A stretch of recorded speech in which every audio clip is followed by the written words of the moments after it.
and welcome to our next NAP. NAP stands for Nonprofit Auditor Points, and I'm Irina Oshkova, your nonprofit auditor. I designed these NAPs to explain to nonprofit organizations some topics related to accounting, compliance, and regulatory issues. These videos are not authoritative, but they just simply my opinion and experience based on the standards that regulate nonprofit organization in the United States. Let's start. Today's topic, I would like to discuss revenue recognition. And I did several NAPs on the revenue recognition, but today I want to drill in specifically talking on income from government entities. In my practice, we see sometimes nonprofit receive, let's just call it agreement from government entity. It could be city, could be county, could be state, or even federal government, federal agency.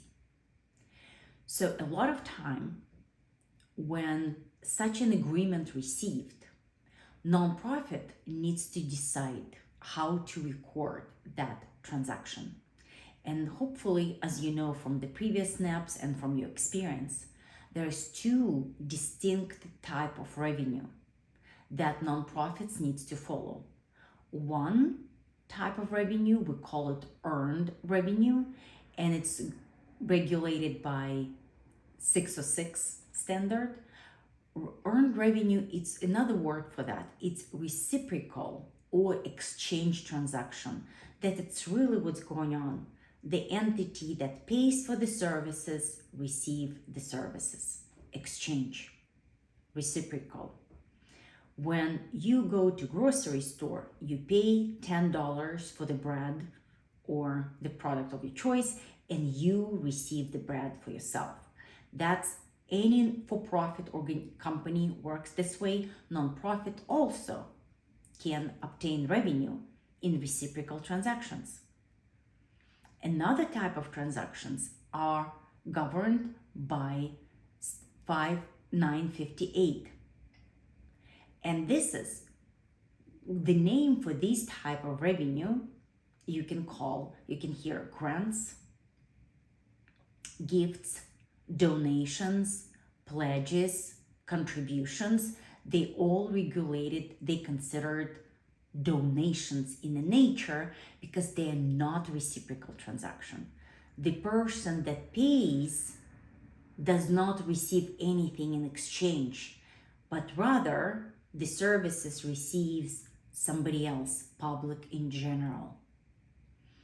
Therefore, every time when your nonprofit receive, let's just call agreement from the government entity, your nonprofit have to identify the first and foremost which standard you're going to use, 606 or 958. 606, it's a contract, reciprocal, but 958, it's a grant, donation, gifts. Let's just call it gifts, various forms, contributions, and they're non-reciprocal transaction. Why it's so critical? Because they're two different revenue recognition standards. And I would warn everybody before you jump to conclusion whether it's contract, which is reciprocal transaction, or grant, you do not read what it says on agreement. If it's on top, it says contract, you're like, oh, I know it's a contract. Or it says grant, oh, I know it's a grant. Sometimes whatever written like a title, it's not necessarily the proper terminology for accounting principles. It's your job as an accountant to understand what is it. Is it earned revenue, reciprocal, or it's a grant? So how you can determine? The first step, what you need to do is to identify who money from.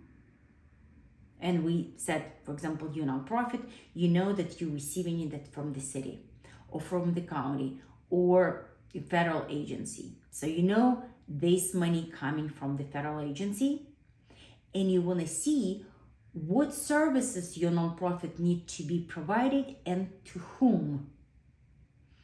If, for example, your nonprofit that does beautification of the streets in the city, and the city, your city, says, we love what you do. You do such a great job in our city. We want to give you $50,000 to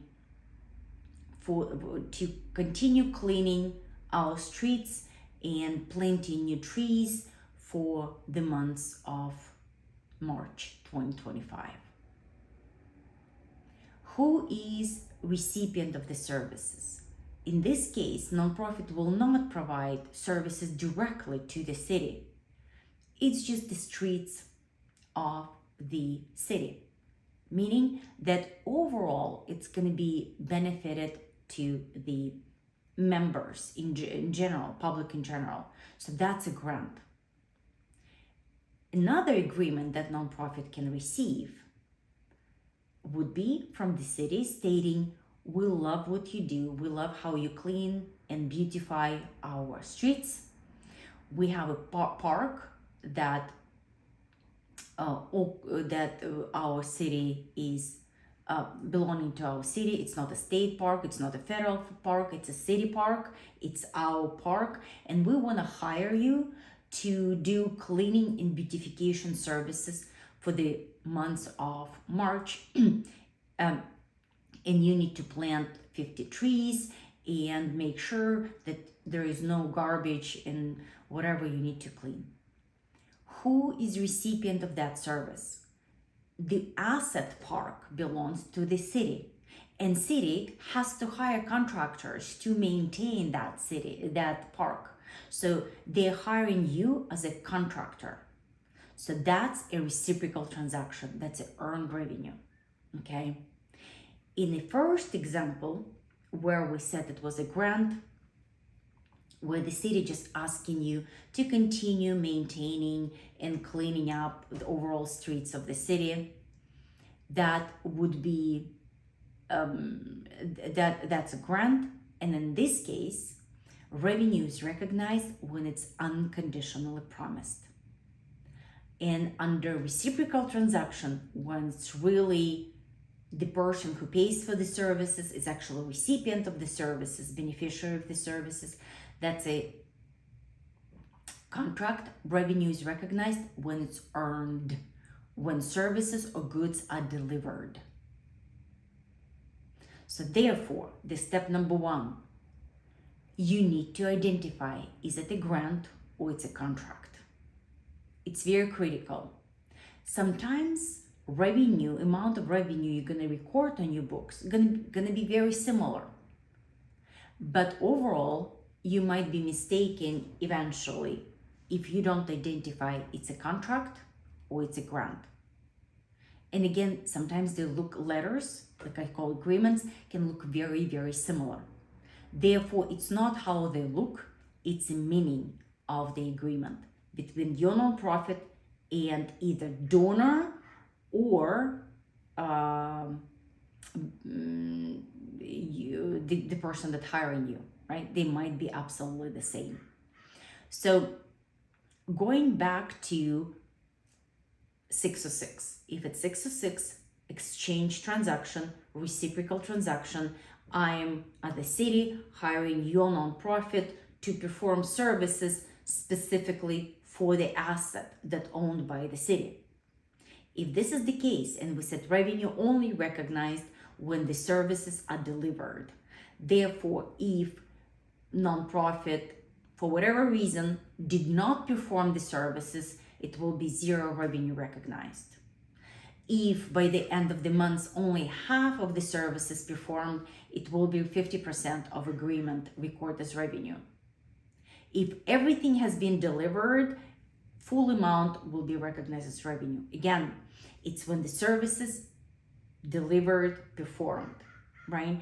If on a contract, city, for whatever reason, decided to give you money upfront before your nonprofit provides services, you will record it as a deferred revenue or unearned revenue. It's a liability until your nonprofit actually delivers services.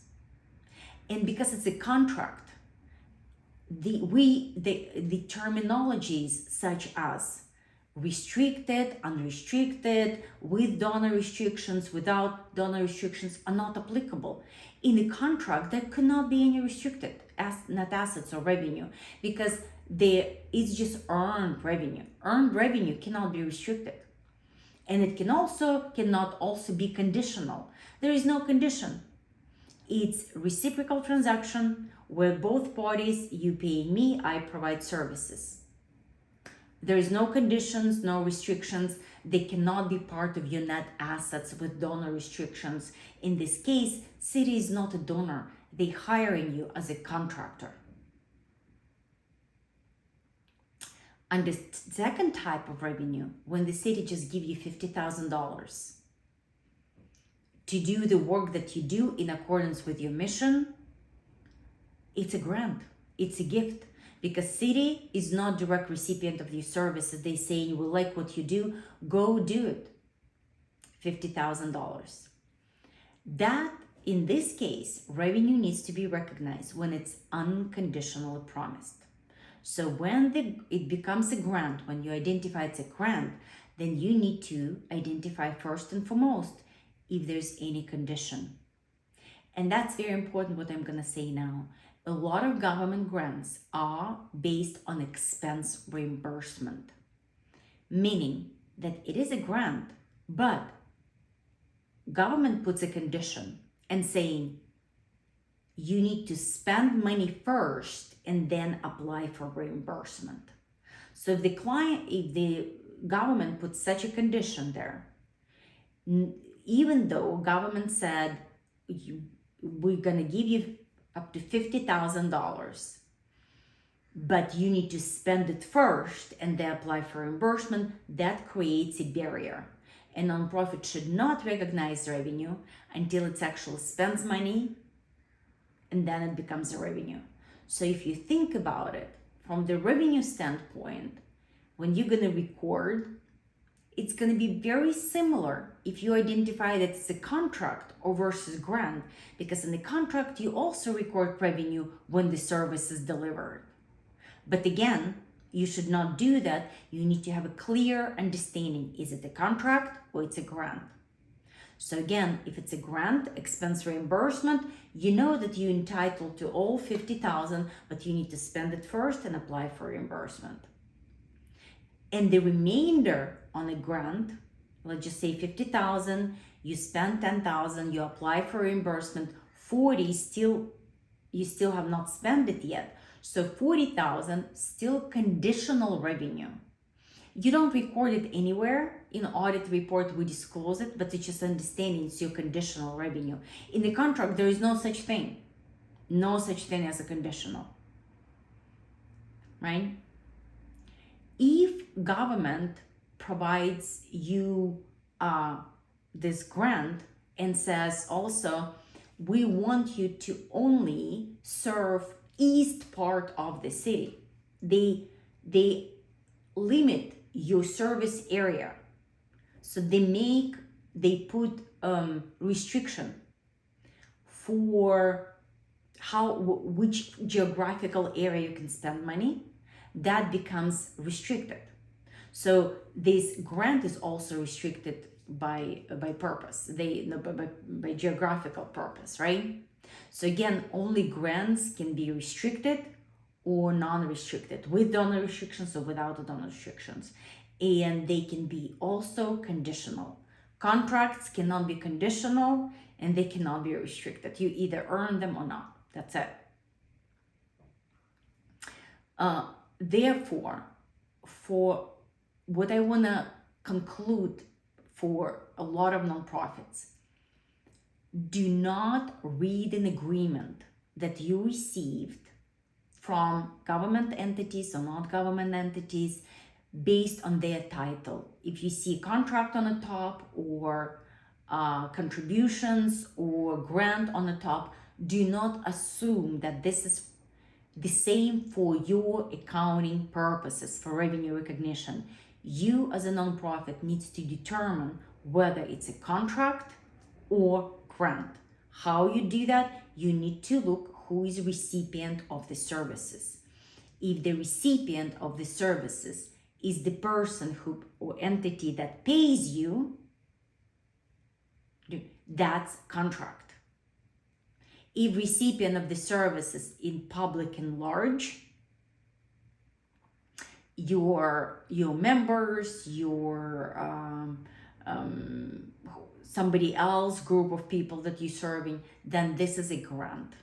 And then once you determine if it's a contract or grant, you will see how you're supposed to treat it. Contract, it's easy. When it's earned, you record. Services provided, the goods, you record. In the grant, you need to see if it's a conditional or restricted. And I have a separate NAP videos on conditional revenue and restricted revenue. How to record if the money paid up front, or if when the money is earned. But that's what I just want to concentrate on in this NAP, so you understand that you can have two very similar agreements, but one of them will be contract, another one will be grant. And you as a nonprofit need to determine what is it. And it's not from the words that written on top of the contract, that agreement. You need to see based on the essence of the agreement, whether it's a grant or it's a contract. Thank you so much for being here with me, and looking forward to see you for next NAP. Talk to you soon. Bye-bye.